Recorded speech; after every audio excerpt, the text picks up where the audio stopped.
But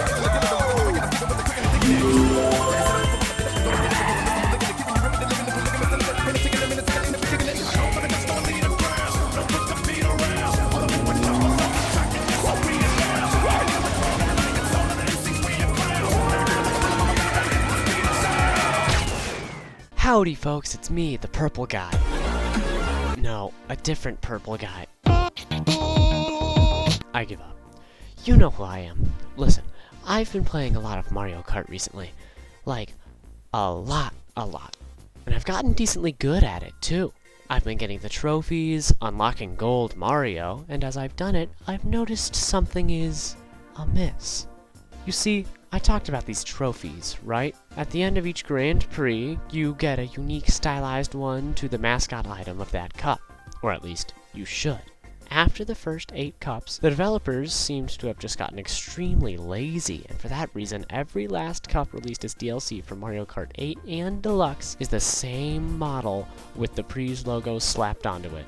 Don't get me wrong, these are cool trophies on their own, but the lack of initiative drives me up the wall. Okay, yes, that's an overstatement, but I have a video to make, don't I? The Smash Bros. DLC don't all have the same classic mode routes as each other. The Mario Strikers Battle League DLC don't all have the same super move as each other. For the sake of all DLC, I have taken it upon myself to create unique trophies for the Mario Kart courses which lack them. After all, is the purpose of paid downloadable content in Nintendo games to be lazy? Is it to cash out from poor planning? Yes. Yes it is. That's why I'm not just calling Nintendo out. I'm doing them one better. Let's get drawing. Now, I know that we've been long enamored with Mario Kart 8's Deluxe Booster Pass, but our story begins long before then. Let us rewind to August 27th, 2014, when Mario Kart 8 on the Wii U got its first DLC. I'm sure we all remember what it was. The Mercedes-Benz car. But on November 13th of that same year, we got the Mario Kart 8 Legend of Zelda DLC expansion. And the first of 2 cups to be featured in it was the Egg Cup, a celebration of everybody's favorite fruit-munching dinosaur, T. Yoshisaur Munchakoopus, informally known as Yoshi. As such, this trophy must also be a celebration of the beloved character.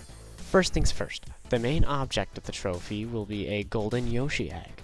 That goes without question, however, the trophy needs more detail than that. Sorry, Willy Wonka, but whoever has enough integrity and prowess to surmount the Egg Cup needs more than just a golden egg. No, it must also be placed high on a pedestal, and that pedestal itself will be the Dragon Coin from Super Mario World. Only fitting, as that was Yoshi's first game. One last touch to make the award feel complete will be a winding Yoshi tongue, forming a sparkly spiral over the egg. Add that final touch, and the trophy should be complete. You might see that for the first time. I'm experimenting with colored line art here in order to give the trophy a more cohesive and metallic look. I feel like giving it black lines would not have done the aesthetic much service. In fact, much of the time working on this first trophy and the ones to follow will experiment with how to go about detailing the metal. However, I think that this trophy stands out as a positively great work in this respect. So, moving on, the next cup is the Triforce Cup, which came alongside the Yoshi Cup as the main feature in the aforementioned Mario Kart 8 Legend of Zelda DLC. I think that it's worth mentioning that for a while I was under the impression that the Crossing Cup came next, which comes as a result of the confusing course select screen. Why do the developers need to break the established directional flow of the courses? It's a small detail, but it irritates me to no end, and since we're talking about the trophies, it makes collecting them in what you would think would be the established order of cups look like a jumbled mess when looking from the CC selection screen.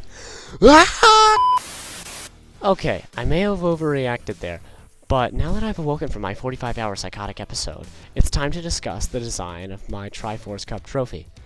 I figured that it would be good to include 2 main features, the Master Sword due to its appearance in Mario Kart 8's Hyrule Circuit, as well as the Triforce itself. Obviously though, it wouldn't make sense for those 2 things to just be there on their own, as every trophy needs a stand.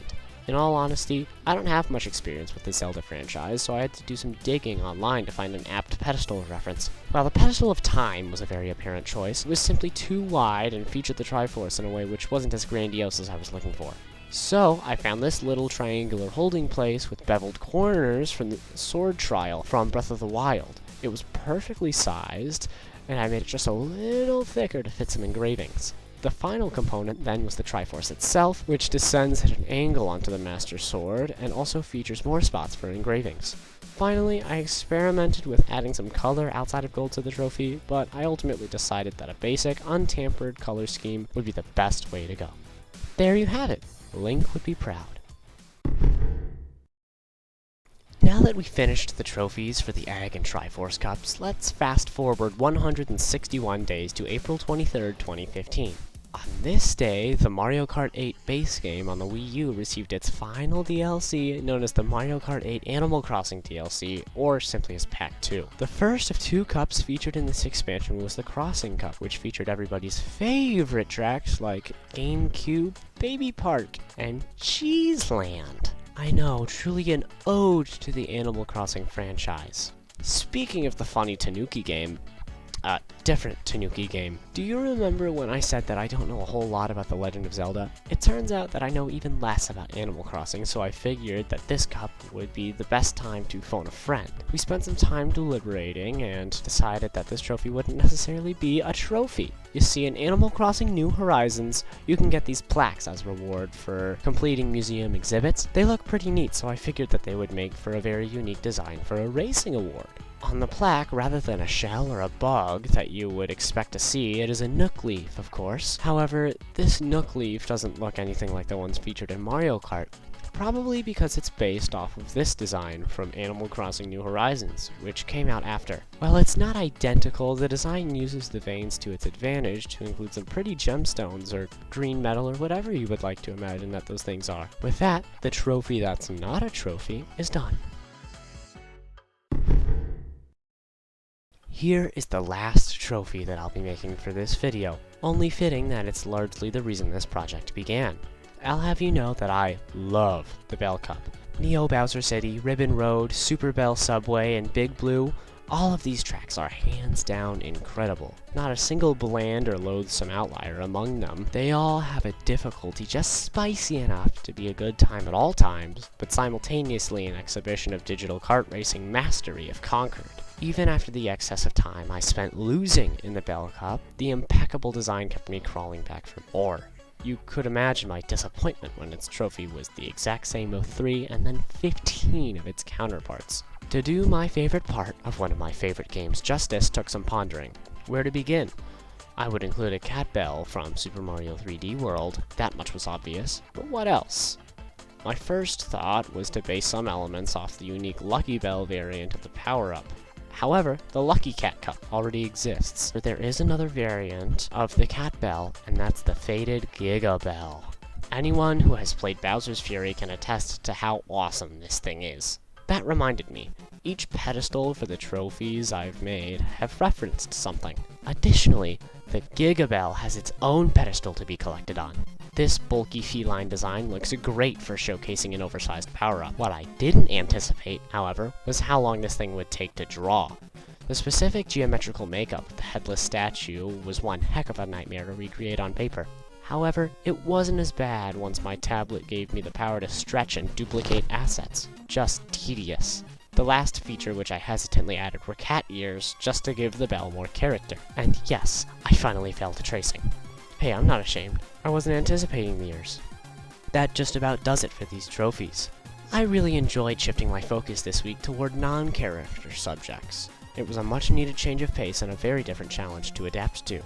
I'm glad that you all stuck around, and hey, given the rumors that Nintendo may announce a new console in the coming months, hopefully we'll see the day that all trophies are afforded equal uniqueness in Mario Kart 9. Have a good day, and always remember, there was a rodent-shaped indent in a concrete sidewalk on Chicago's West Roscoe Street called the Rat Hole, which people have begun commemorating as a shrine. If you don't believe me, here's my photo from visiting it. Today's offerings were soggy pretzels, music albums, and hot sauce. But no matter how much Chicago tourists love the Rat Hole, Jesus loves you even more. So have a good day, go do good things, and I'll see you next time. Goodbye!